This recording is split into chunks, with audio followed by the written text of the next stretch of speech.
Ebben a videóban abban foglak titeket segíteni, hogy hogyan választátok ki a megfelelő üzemmódot a Philips Sonicare fogkeféteknél. A Philips Sonicare fogkefékben van egy 14 alkalmas hozzászoktató program. Ez azért fontos, mert ilyenkor maga a program fokozatosan növeli a fogkefe tisztítási intenzitását, így könnyedén meg tudjátok szokni a fogkefének a szónikus technológiáját. Alapvetően javasolt alacsony intenzitással, a clean üzemmóddal kezdeni, majd hogyha ehhez már hozzászoktunk, akkor javasolt a funkciók közötti váltakozás.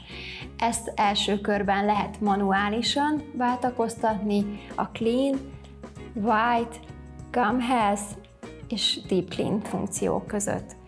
Egyes fogkefe típusok esetében pedig nem csak manuálisan tudjuk váltogatni az üzemmódot, hanem hogyha például választunk egy szenzitív pótfejet, azt ráhelyezzük a fogkefére, akkor automatikusan a szenzitív üzemmódban fogja tisztítani a fogunkat.